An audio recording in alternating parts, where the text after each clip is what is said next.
entier avec la chair. Mais Paul dit à Timothée, dans 1 Timothée, je crois que c'est dans le verset de 14, qui dit « Donne-toi entièrement à la doctrine, à l'enseignement, à la parole, pour que ta conduite ou ton changement devienne évident à tous.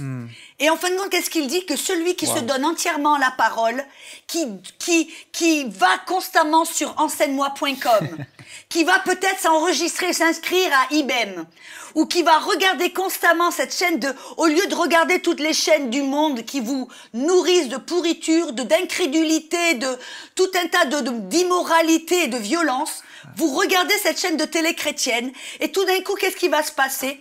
Vous allez, par la parole, changer votre façon de penser.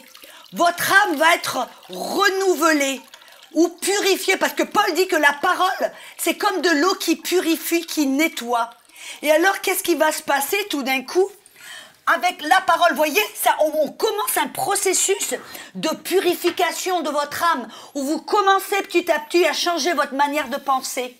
Mais, vous voyez, les gens, des fois, ils s'arrêtent là, mais le plus on nettoie notre âme, où on se nourrit de la parole, on étudie la parole, on écoute la parole, des enseignements remplis de foi, remplis de grâce, remplis de vérité, qu'est-ce qui va se passer tout d'un coup? Votre âme va être purifiée. Alléluia. Et maintenant, avec une âme qui est purifiée, qu'est-ce qui va se passer maintenant, votre âme? Vous allez commencer à penser selon la parole, à penser comme Dieu.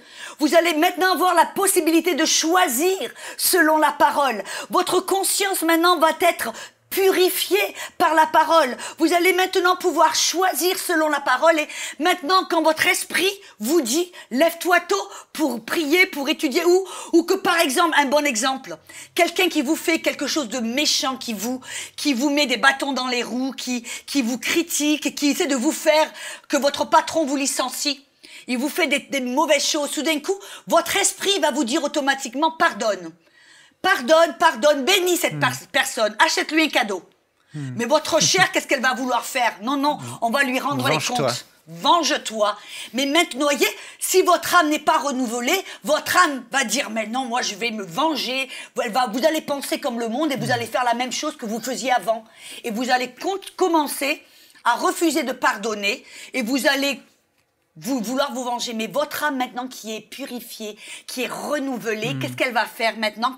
Votre âme qui connaît la vérité, qui est la parole de Dieu, va dire, ouais, ma chair veut lui mettre les points sur les i, me venger. Mais Jésus a dit, bénissez vos ennemis.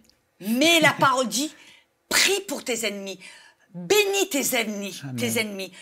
Et maintenant votre âme va dire, non, ouais, j'ai envie de leur mettre un coup de poing, mais non, je vais choisir non seulement de pardonner, mais de les bénir. Amen. Vous voyez, c'est ça. Et maintenant, vous allez non pas être dominé par la chair, maintenant, votre esprit va permettre à votre âme va permettre à votre esprit de dominer.